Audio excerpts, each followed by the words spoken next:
Olá, meus amores, tudo bem com vocês? Espero que sim. Sejam bem-vindos a mais uma aula de língua portuguesa. Comigo, claro, professor Tiago Nascimento. Hoje, o assunto da aula são as aspas duplas. Então, esse recurso que é tão importante, que é tão imprescindível para o uso, na nossa escrita. Muitas vezes, nós utilizamos desse recurso gráfico para dar uma intenção ao nosso texto. Então, vamos conhecer um pouquinho desse recurso gráfico, tá?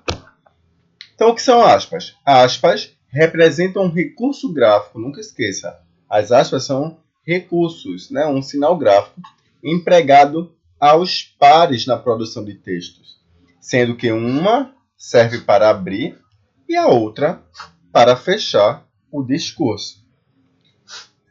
Sendo assim, existem dois tipos de aspas.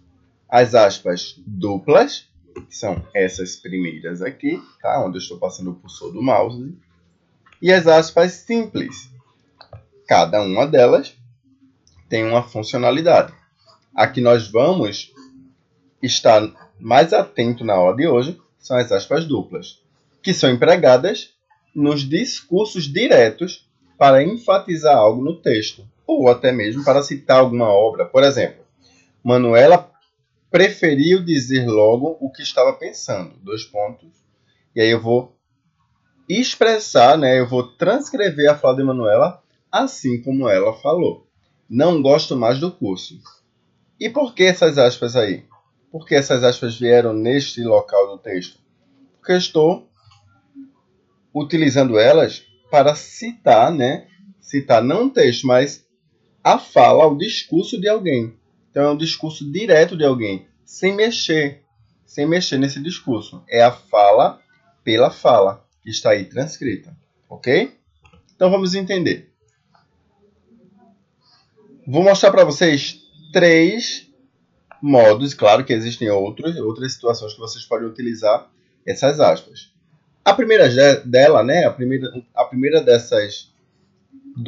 O primeiro desse uso de aspas, é no início e no fim de citações. Percebam. Como afirmou Descartes, penso, logo existo. Ou seja, é o mesmo caso lá da Manuela, tá? Então, eu utilizei essas aspas aqui, igualmente aqui, para expressar uma citação de um pensador, que é o Descartes, tá? Mesma coisa aqui. Paulo Coelho disse: imagine uma nova história para a sua vida e acredite nela. Então, aqui eu tenho discursos diretos, a própria fala da pessoa que está sendo mencionada, do modo que ela foi mencionada, que essa fala foi mencionada.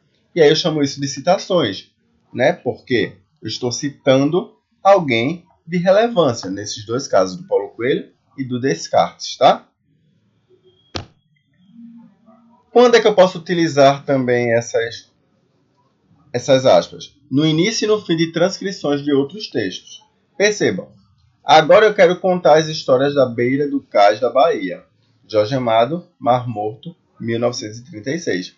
Então, eu faço uma citação, transcrições, mas aí também são citações de textos importantes. Então, se eu estou escrevendo um texto, por exemplo, e eu quero citar algo que foi dito por alguém, eu preciso abrir aspas.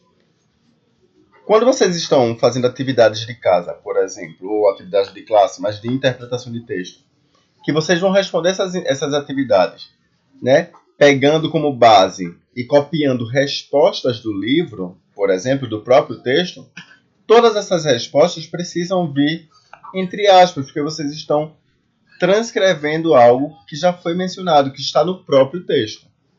A mesma coisa aqui, ó. Amor é fogo que arde sem se ver, é ferida que dói e não se sente. Luiz de Camões, Rimas, 1953.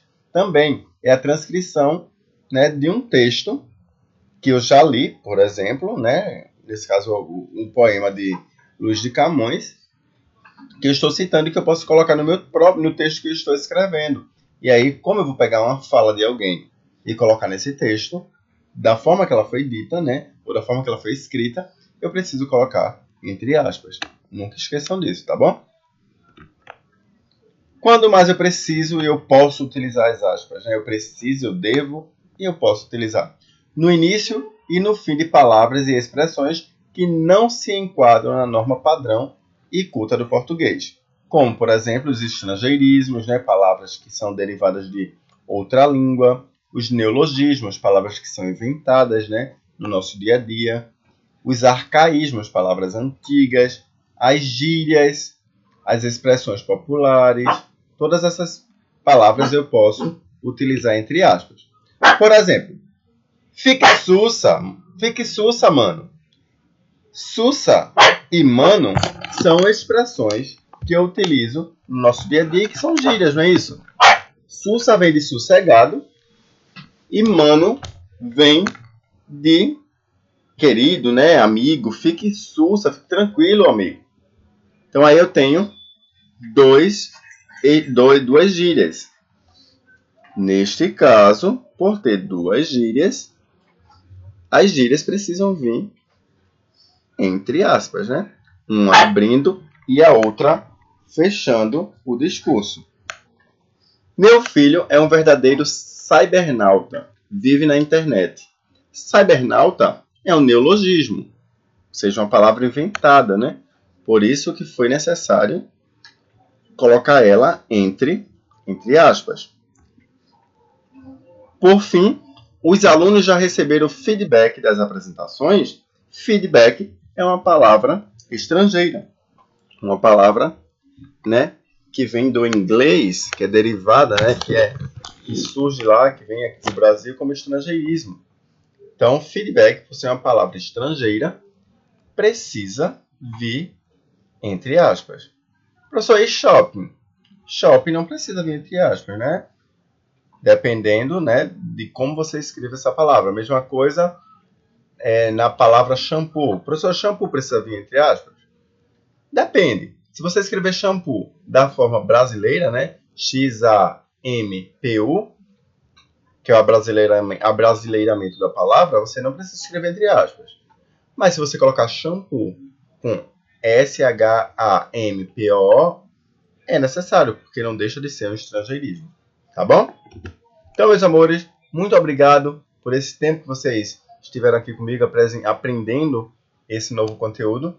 Não esqueçam na hora de escrever os seus textos, quando vocês precisarem utilizar desse recurso gráfico, para que o seu texto fique impecável, tá bom? Beijo no coração de vocês e até a próxima aula.